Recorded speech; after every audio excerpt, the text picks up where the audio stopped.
कहानी का शीर्षक पश्चाताप की आग में प्राणों की आहुति। एक गांव में एक बहुत गरीब विधवा और उसकी एक छोटी बच्ची झोपड़ी में रहा करते थे। गरीबी के कारण 2 जून की रोटी की समस्या बनी रहती थी। माँ घर को चलाने के लिए प्रतिदिन सुबह सुबह जंगल से घास लेने जाती थी। एक दिन जब वह वहाँ घास लेने गई तब उसे वहाँ पर एक काफल फल का पेड़ दिखाई दिया जिसमें बहुत सारे फल आ रहे थे। यह फल उत्तराखंड के पहाड़ों पर पाया जाता है। शहतूत की तरह नजर आता है। इस फल में बहुत औषधि गुण पाए जाते हैं और यह बहुत स्वादिष्ट तथा रसीला होता है। उस महिला ने पेड़ से कुछ फल तोड़ लिए और घर लेकर आई। बेटी ने जब फलों को देखा तो बहुत खुश हुई, पर माँ ने उससे कहा, मैं खेत पर काम करने जा रही हूँ, जब लौट कर के आएंगे तब दोनों मिलकर के खाएंगे। ऐसा कहकर काफल को टोकरी में कपड़े से ढक करके चली गई। बेटी सारा दिन ही इंतजार करती रही, कब माँ आएगी, कब फल खाएंगे, कब माँ आएगी, कब फल खाएंगे। बेटी बहुत बेचैन तथा उत्सुक थी। इसी उत्सुकता के कारण टोकरी में कपड़े से ढके फलों को बार बार खोलकर देखती और पुनः ढक देती और उनके स्वाद की कल्पना से रोमांचित हो जाती। ऐसा करते करते पूरा दिन निकल गया, लेकिन बेटी ने एक भी फल उसमें से नहीं खाया। जब भी खाने का मन करता अपने मन को समझाते हुए कहती, नहीं, जब माँ आ जाएगी तभी मिलकर खाएंगे। जैसे ही माँ घर में पहुंची, बेटी माँ से लिपट गई और बोली, माँ फल खाएं। माँ गुस्से में बोली, जरा तो रुक जा, थोड़ा सांस तो ले ले। थोड़ी देर बाद माँ ने फल की टोकरी से कपड़ा उठाकर देखा तो वह देखती रह गई। बेटी से बोली, फल कम कैसे हो गए?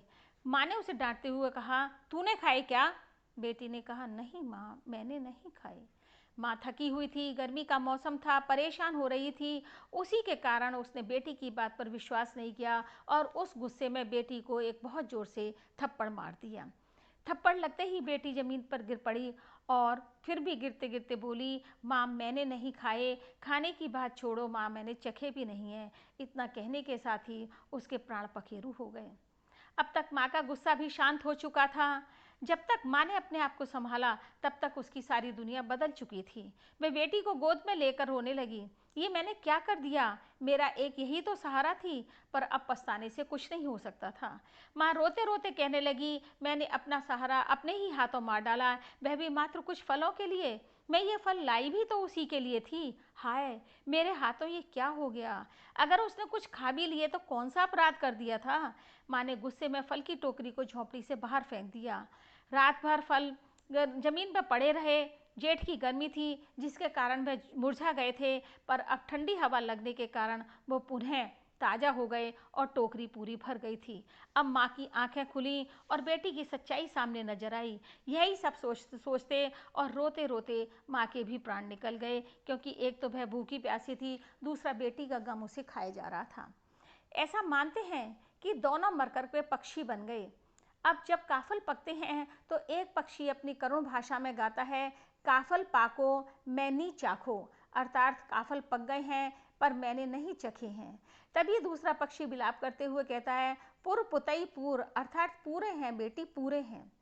इस कहानी से हमको ये शिक्षा मिलती है कि जिंदगी में कभी ऐसे अवसर आते हैं जब हम बिना सोचे समझे कदम उठा लेते हैं, जिसके लिए एक जन्म तो क्या 7 जन्म भी पछताने से कुछ हासिल नहीं हो सकता। पहले हमें सामने वाले की बात पर ध्यान देना चाहिए, उस पर विश्वास एवं विचार करना चाहिए, तभी अंतिम निर्णय पर पहुंचना उत्तम रहता है। कभी भी परिस्थितियों के हाथों की कठपुतली ना बने, क्योंकि हालात बदले जा सकते हैं। हमेशा मुसीबत और खुशी के बिना सूचना के आती हैं, इसलिए अपने आप को इस प्रकार तैयार रखना चाहिए कि मुसीबत के समय जोश और खुशी के समय होश ना खोकर संयम में रहें। हमें अपने कर्मों के कारण जीवन में अनुशासन की वेदना या पश्चाताप की वेदना, दोनों में से एक कष्ट जरूर उठाना पड़ता है। जैसा कि अनुशासन की वेदना का कष्ट उस बच्ची ने उठाया। बच्ची ने काफल फल नहीं खाए, माँ के कहने के कारण अनुशासित रही, कष्ट भोगा, भूखी रही, पूरा दिन इंतजार करती रही, पर अंत क्या हुआ? उसकी मृत्यु। पश्चाताप की वेदना माँ ने उठाई, क्योंकि माँ ने बिना सोचे समझे बच्ची पर हाथ उठाया, जिसके कारण उसकी जीवन लीला समाप्त हो गई। फिर माँ पछताती रही और अंत में उसके भी प्राण निकल गए। परिपक्वता इसमें नहीं है कि हम कितना जानते हैं, बल्कि इसमें है कि मनुष्य जटिल स्थिति में भी शांति से बाहर आने में कितना सक्षम है। ये माना कि उस गरीब महिला के जीवन में कठिनाइयां थीं, लेकिन यदि वह थोड़ी प्रतीक्षा करती, शांति से सोचती, धैर्य से काम लेती, तो शायद यह गंभीर परिणाम और जो स्थिति उसके सामने आई वो ना आती।